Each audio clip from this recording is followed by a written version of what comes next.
دیا ہے۔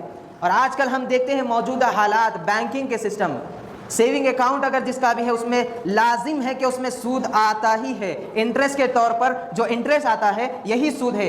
آپ کے پیسے آپ 1 سال تک رکھیں تو بینک والا آپ کو اتنا انٹرسٹ دے گا کہ آپ نے بینک کو اچھے سے مینٹین کیا ہے، اسی لیے آپ کے بینک میں وہ اپنی طرف سے انٹرسٹ ڈالتا ہے، یہ سود ہے۔ بینکنگ سسٹم میں بھی یہ آ گیا ہے، اگرچہ کرنٹ اکاؤنٹ میں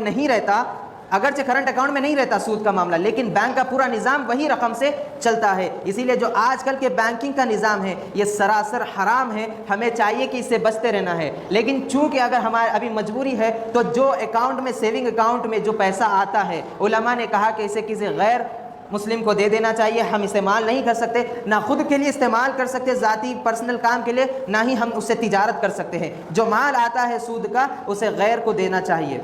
مثال کے طور پر ہمارا مسئلہ چل رہا ہے وہاں پر عدالت میں، تو وہاں پر اسے ہم اس شخص کو، کافر ہو، غیر مسلم کو ہی دے سکتے، مسلمان کو ہم سود نہیں دے سکتے۔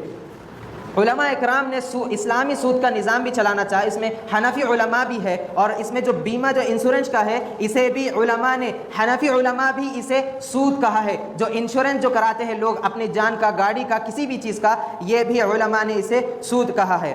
سود کی دوسری اور ایک شکل نقد یا ادھار بھی ہے، ہم کہیں جا کر نقد یا ادھار لیتے ہیں تو یہ بھی ایک طرح کا سود ہوتا ہے۔ کیسے ہوتا ہے سود نقد اور ادھار لینے پر؟ اگر وہ شخص ایماندار ہے تو ٹھیک ہے، اگر وہ بے ایمان ہے، آپ نے لیا 500 کا اور آپ 2 مہینے بعد اس کے پاس جا کر کہے کہ میں آپ سے اتنے کا لیا تھا، لیکن وہ کہے گا کہ نہیں آپ 700 کا لیے تھے، 200 روپے اس نے اپنے طرف سے بڑھا دیا، یہ آپ اس کو سود دے رہے اور وہ بھی سود لے رہا ہے، یہ بھی ایک طریقے کا سود ہے علماء کے نزدیک۔ اور چونکہ اللہ رب العالمین نے اسے حرام قرار دیا ہے، لیکن آج مسلمان اسے ادھار لیتے ہوئے اس میں ملوث ہے۔